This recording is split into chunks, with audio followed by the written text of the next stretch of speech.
La première question, c'est bien évident. Comment avez-vous aimé le film Hors Normes et surtout à quel point le film correspond à la réalité de votre vie, à vous deux? Je vais laisser Stéphane en premier. Oui, Monsieur Benamou. C'est un film qui s'est fait avec la réalité dans la plupart des scènes du quotidien.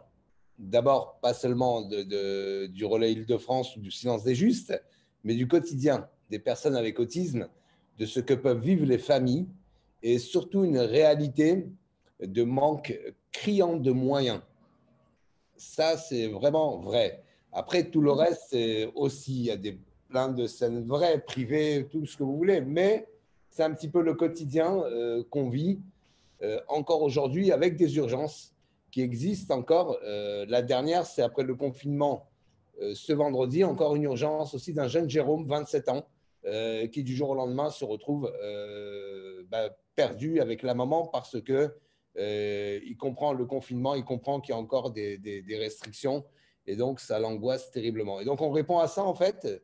Depuis, ça ne s'est pas arrêté, ça s'est amplifié et on a même répondu pendant l'année Covid à 256 familles de plus pour et des séjours post-Covid. C'est vous dire les dégâts traumatiques que pouvait avoir le monde de l'autisme. Pour revenir au film et pour répondre précisément à votre question, oui, Hors Norme est une partie de notre vie. Enfin, en tout cas, de ma vie. Je vais laisser aussi répondre Daoud. Du coup, de la mienne, puisque je partage la vie de Stéphane depuis 20 ans. Donc, en même temps. Après, ce qui est bien avec Hors Normes, c'est que ce sont les jeunes du Silence des Justes et du Relais Île-de-France en situation de handicap et d'autisme, cas complexe, qui ont joué dedans. Et ce sont nos salariés, nos animateurs qu'on a formés, pour la plupart, qui ont joué dedans. Donc, il y a une vraie reconnaissance à la fois de la problématique, qui était de mettre en lumière en France, on n'avait pas parlé et on ne souhaitait pas parler des cas complexes et ceux qui étaient dans un no man's land administratif entre les hôpitaux psychiatriques et la maison. Donc ça, c'est un point, c'est une réalité. La deuxième, c'est que ça a mis en lumière le respect finalement de nos salariés à vouloir travailler avec ces jeunes-là. Et au-delà de la technicité de l'accompagnement, il y a toute cette empathie et cette bienveillance de nos salariés et des jeunes que nous accompagnons, puisque on a quand même, on peut s'en vanter de manière très humble, d'avoir peut-être été les premiers avec Eric et Olivier à mettre des autistes complexes à l'écran et dans le grand écran. Donc ça, c'est un film hors norme qui porte bien ses lettres. Voilà. Je veux juste demander une question supplémentaire. Est-ce que les personnages atteints du spectre de l'autisme dont nous suivons, est-ce qu'ils jouent dans le film? Est-ce que ce sont des personnalités réelles? Oui, sauf Valentin. Sauf Valentin. Alors, Valentin, Je c'est le sais. Virgile qui est au silence des justes, qu'on ne pouvait pas refaire mettre le casque parce qu'il n'avait plus le casque. Donc, on ne voulait pas revenir en arrière dans sa pathologie. Dans le film, on devrait en faire un film, le 26 minutes de Canal+, il y a le vrai Valentin. C'est Virgile dans la vie. Donc ça, dans le documentaire, oui, de Canal+, et l'HP, c'est donc le vrai hôpital de la Salpêtrière. Et dans le film, c'est un adolescent qui joue le rôle de Valentin, donc qui joue le rôle du vrai autiste, et qui, lui, a un frère autiste. Donc c'est une fratrie d'un autiste qui vit la même chose avec son frère ado. Uh-huh.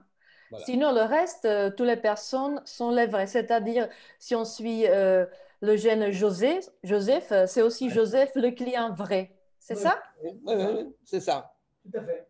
Et comment a été le travail avec les jeunes autistes sur l'écran?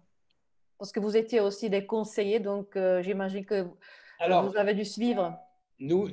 Enfin moi pour ma part, mais pour Daoud aussi, il va vous répondre avec Reda Kateb. Moi, j'ai travaillé avec Vincent Cassel et il est venu dans les structures, il est venu dans mon travail et il a tout de suite adhéré avec les enfants. Donc, il a été à l'aise avec les enfants. On lui a expliqué le travail qu'on faisait avec les enfants. Et donc, il a été très sensible, il a été même très touché. Et donc, lui, il a habillé le rôle, la gestuelle, la tenue vestimentaire, le quotidien. Et donc, il a fait une vraie préparation. Il a fait un travail qui était très important pour incarner le rôle du directeur d'une institution. Donc, il a pris du temps. En tout cas, il a pris le temps et ça a matché avec les enfants, c'était le plus important.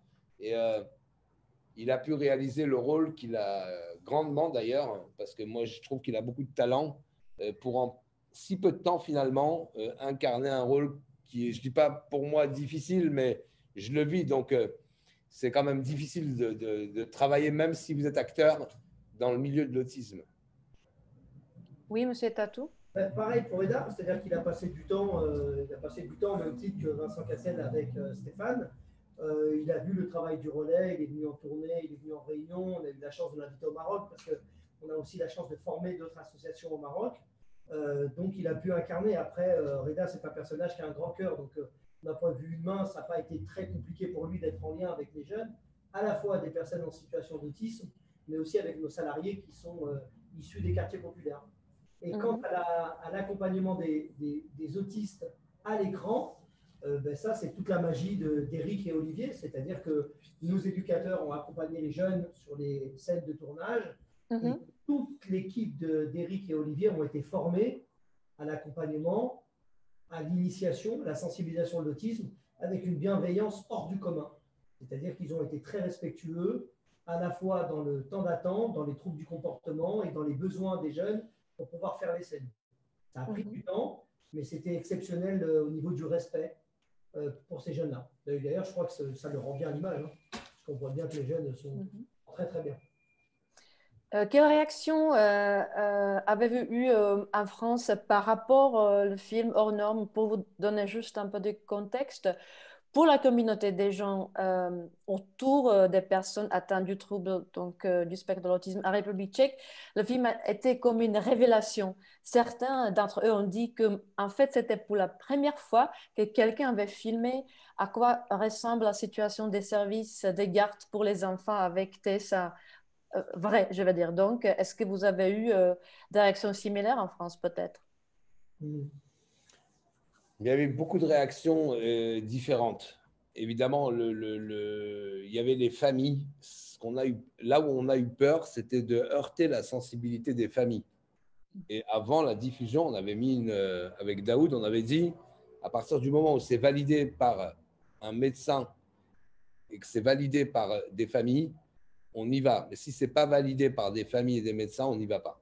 Donc, on a eu l'adhésion d'abord des familles et des jeunes, quelque part aussi, parce qu'on aurait fait quelque chose sans consentement et ça aurait peut-être eu des répercussions importantes. Là, non, ça s'est fait très proprement.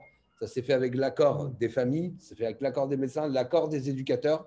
Il y avait une unanimité et c'est ça qui a fait la force de ce film.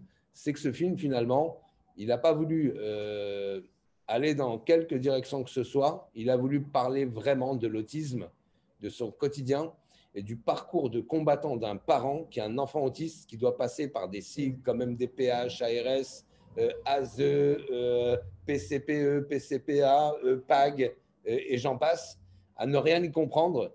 Tout ça, pourquoi? Pour en finalité, un simple éducateur du silence des justes, du relais d'Île-de-France formé par Daoud ou formé par nos services, est capable d'accompagner très correctement. Ah, ça coûte cher. Oui, ça coûte cher, effectivement, c'est du 1 pour 1. Il y a aussi une batterie Voilà, mais après, pour répondre encore une fois précisément à votre question, effectivement, à part les pouvoirs publics qui en ont eu très peur, parce que finalement, c'est une claque, c'est ce que dit le Haut Conseil de la Santé publique, hein, c'est une claque qu'ils reçoivent en pleine figure.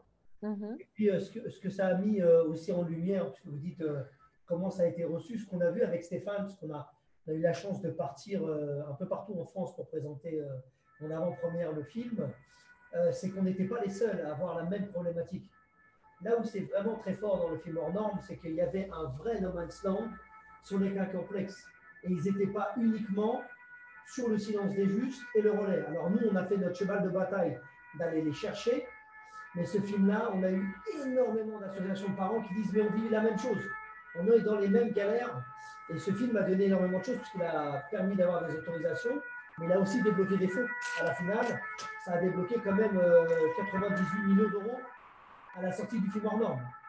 Donc c'est énorme, c'est énorme. Quand je dis c'est énorme, c'est ce film-là a débloqué 98 millions d'euros qui n'étaient pas budgétisés à l'initial pour les personnes en situation de complexe autisme. autre chose qui a fait ce film qui n'était pas prévu, c'est l'acceptation avec Stéphane du 1 pour 1. Ça coûte très cher le 1 pour 1, Stéphane vient de le dire.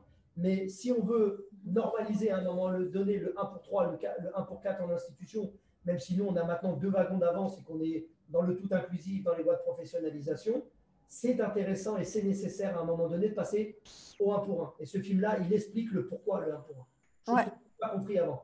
Et on a énormément d'associations qui nous disent mais merci parce qu'on vit les mêmes choses que vous. Oui. Donc, à part du déblocage de l'enjeu que vous venez bien de mentionner, est-ce que le film a-t-il changé quoi que ce soit dans la manière dont on s'occupe des enfants avec l'autisme en France? Bah, là, il y a quand même des efforts au niveau de l'Académie, le rectorat de Paris. On a signé une convention en 2019, avant la sortie même du film. Et effectivement, maintenant, on accompagne les enfants diagnostiqués à l'âge de 3 ans. On les accompagne, on les prépare à l'inclusion, mais on forme surtout les directeurs d'école et les enseignants. Parce que le plus important, en fait, ce n'est pas que nous, on connaisse l'autisme, parce que ça, c'est une évidence, c'est notre métier. Mais le plus important, c'est qu'on puisse transmettre la vraie connaissance de ce qu'est l'autisme et de son fonctionnement. Et là, on a besoin de porter cette connaissance au directeur même d'établissement parce que c'est à lui d'inclure dans son projet d'établissement cet aménagement et cette capacité de dire aux autres élèves et aux autres parents d'élèves que nous allons accueillir l'autisme dans notre école. Et ça marche. Voilà. Mais après, nous, ce qu'on fait, c'est un travail de soins, d'accompagnement, d'éducation, de rééducation fonctionnelle. On travaille avec des diagnosticiens fiables. Aujourd'hui, c'est des diagnostics plus sûrs et donc c'est mieux parce qu'on sait exactement comment on aborde les premières heures de la prise en charge. Et ça, c'est important. Et ça se sent dans la famille, dans la fratrie. C'est aussi une guidance parentale. C'est aussi un accompagnement de la famille à connaître aussi l'autisme. Et quand le travail il est fait à tous les niveaux et qu'on n'a loupé aucun détail, on a, je vais parler avec beaucoup d'humilité, mais au nom des équipes pluriprofessionnelles, on va enrayer le développement du syndrome autistique de 3 à 6 ans. Pas qu'à 6 ans, c'est trop tard, mais quand c'est pris à 6 ans, c'est un peu tard déjà. Mais en tout cas, de 3 à 6 ans, c'est vraiment les années qu'il ne faut pas louper quand on sait que l'enfant il est autiste. Donc, est-ce que ça veut dire que suite au film, vous pouvez, vous avez pu professionnaliser, disons, un peu vos organisations à vous-même parce que quand on suit dans le film, c'est en fait, vous êtes obligé d'improviser chaque fois, chaque pas. Donc, est-ce que ça a changé aussi depuis? Il y a 2 choses parce que la professionnalisation de nos équipes, c'est bien avant le film. Ce qu'on voit dans le film, c'est une chronologie de 10 ans. En 2010, on ouvre, on va dire, l'accueil d'urgence. L'accueil d'urgence, c'est parce que des enfants se retrouvent du jour au lendemain dans la rue qui sont autistes. C'est ça qui fait ouvrir l'accueil d'urgence. Donc, en ouvrant cet accueil d'urgence, on facture les départements. C'est des juges qui placent. On ne fait jamais sans agrément, nous. On ne fait jamais sans autorisation. Ça, c'est faux. Et à un moment donné, les départements, ils mettent 5 ans pour se rendre compte qu'ils payent ce que l'État doit payer. Et donc, ils arrêtent de payer, ça met l'association en difficulté. S'il n'y avait pas eu l'arrêt des départements de payer les factures de l'État, il n'y aurait pas eu hors norme.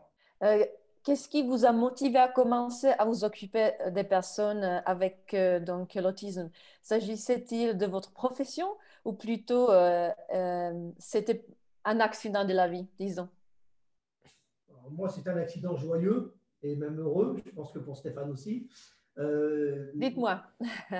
Je faisais de la musique, moi. J'étais un jeune rappeur quand j'avais 17 ans.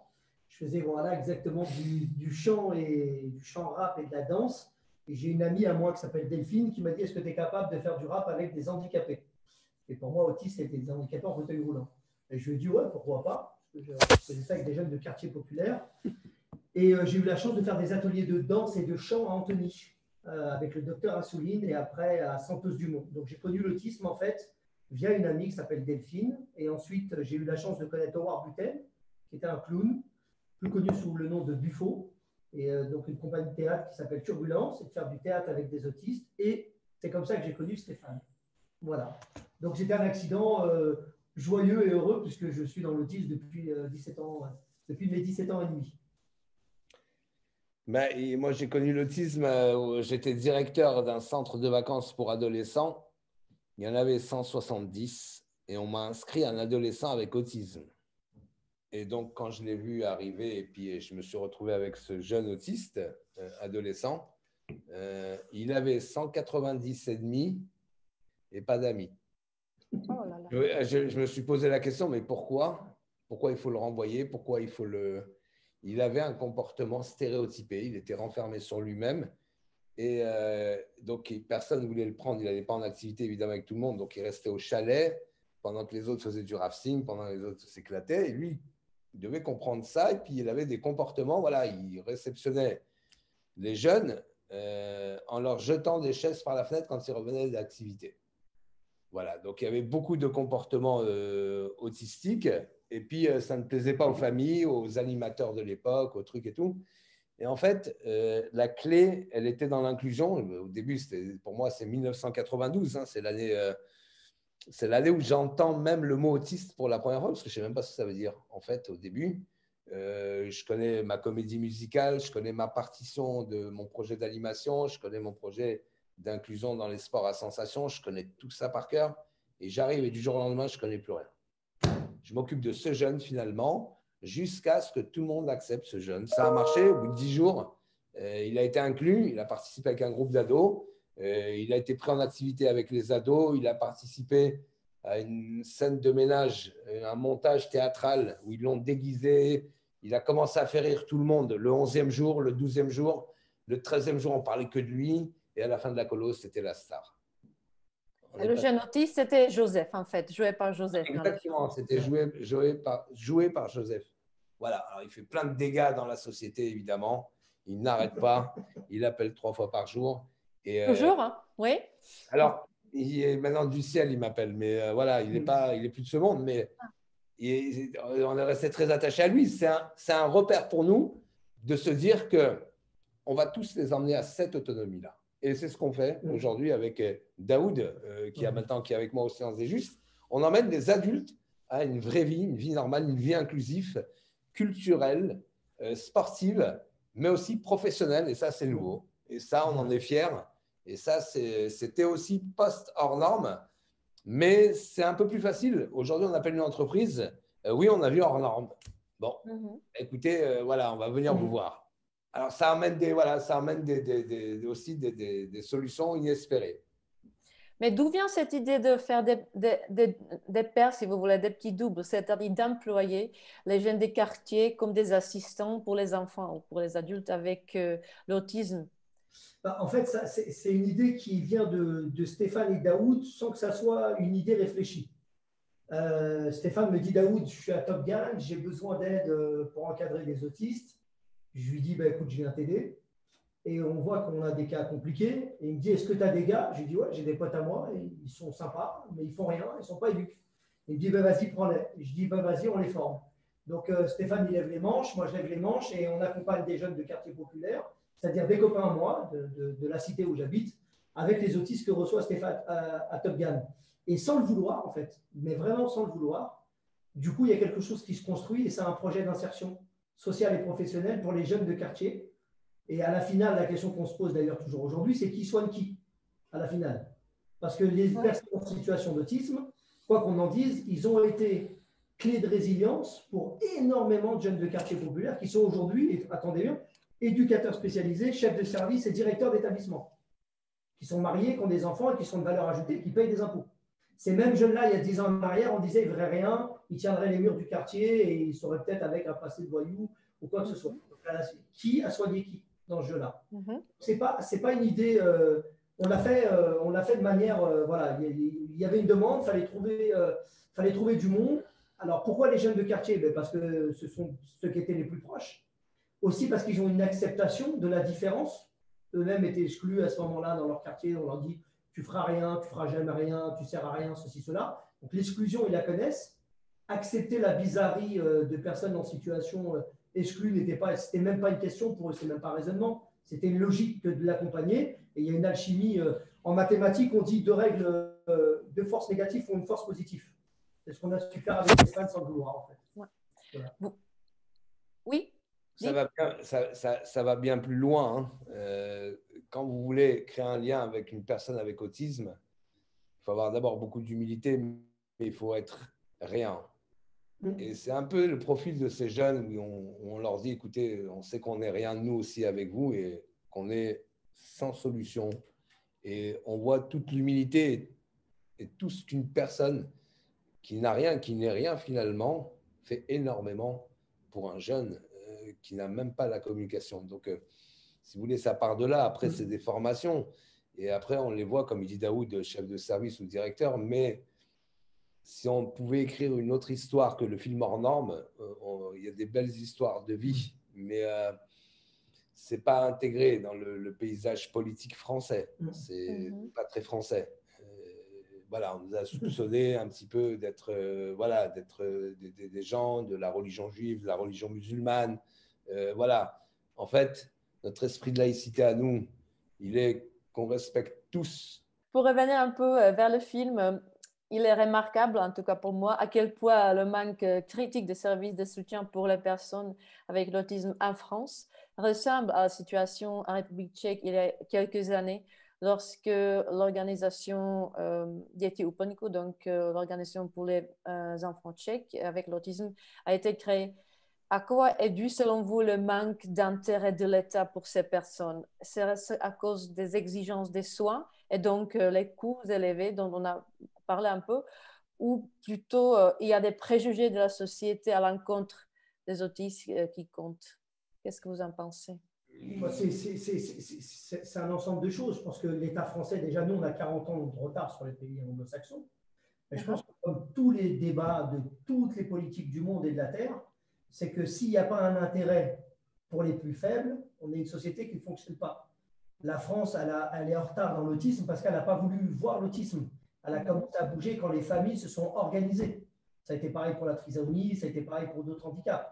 Après, l'État français prend la teneur du problème, elle y va ou elle n'y va pas. Quand elle n'y va pas, il y a des gens qui viennent secouer le cocotier, qui sont les associations, les familles, les faits divers, ceci, cela, et après elle se positionne.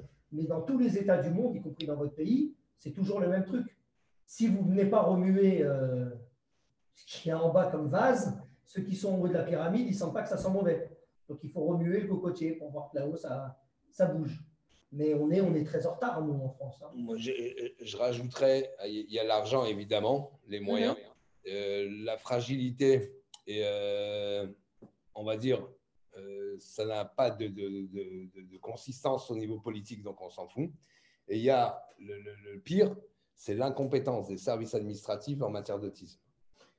Incapable de calculer un budget, incapable de répondre à des prises en charge thérapeutiques, incapable de comprendre même la clinique même de l'autisme. Donc ça va loin. Et cette incompétence-là, elle est très préjudiciable pour organiser des structures sociales et médico-sociales qui sont adaptées aux spécificités de l'autisme. Et ça, c'est extrêmement grave pour un pays comme la France, parce que c'est encore le cas en 2021. Je voulais juste demander si ça a changé depuis les 20 dernières années dont vous travaillez avec vos organisations propres ou pas? Non. Nous, en matière de prise en charge qualitative, ça a fortement évolué. Les parents, si vous les interrogez, sont ravis. On ne pense pas à nos enfants. On pense aux enfants qui ne sont pas chez nous, qui sont maintenant en liste d'attente. Et les listes d'attente, elles repartent à la hausse. La France est incapable de réfléchir calmement, structurellement, et d'imposer des règles et des lois, et en même temps de proposer, ou en tout cas en n'étant pas capable, de donner les moyens et politiques et financiers aux professionnels, parce qu'ils existent maintenant, de créer et d'organiser les structures adaptées aux spécificités de l'autisme, que ce soit à l'école, que ce soit au collège, que ce soit au lycée, que ce soit en entreprise. Et ça… Est-ce que vous avez jamais douté votre chemin et qu'est-ce que vous avez persuadé que c'était un bon chemin de faire de ce que vous faites maintenant, malgré toutes les difficultés, malgré l'incapacité de l'État français? Voilà. Mais ça ne sert à rien, vous ne pouvez pas convaincre, puisque vous avez en interlocuteur des incapables majeurs. C'est-à-dire que vous ne pouvez pas convaincre des gens qui ne comprennent rien. Ils sont incapables de comprendre quoi que ce soit. C'est même on on pourrait dire, ils sont même pas là pour comprendre, en fait. Ils cherchent même pas à comprendre. Ils ont d'autres soucis. Ils ont balancé. La preuve qu'ils comprennent rien, c'est que ils ont, pendant la période Covid, appelé le silence des justes parce qu'ils ont commencé à avoir des plaintes de familles parce que les institutions, ils ont fermé. Ah, ils ont dit, tiens, il y a une association, elle est hors norme. On va voir si elle est vraiment hors norme. Alors, on a répondu. On a créé des séjours en plein premier confinement strict, en suppliant des préfets de d'autres départements pour nous laisser passer d'une région à l'autre. Comme pendant la Deuxième Guerre mondiale, il fallait des autorisations. On les a eus. On a soulagé l'ARS, on a soulagé les familles. On a fait 256 séjours post-Covid pour libérer l'autisme et les familles de 3 semaines chacun. On a filmé tout ça. Et malgré tout ça, il y a des réticences, il y a encore des incompréhensions de ces mêmes services qui ne comprennent strictement rien à l'autisme et qui sont incapables de mener des politiques. Et ça va. Et à votre question de est-ce qu'on a bien fait de faire ce qu'on a fait, ben, la réponse, bien évidemment, et heureusement qu'on l'a fait. Sinon, on ne serait pas en train de discuter aujourd'hui. Donc, je vous remercie beaucoup, Monsieur Benhamou, Monsieur Tatou. Et voilà, comme on dit, fingers crossed. À la prochaine, peut-être. À la prochaine. Merci beaucoup. Au revoir. Merci. Au revoir.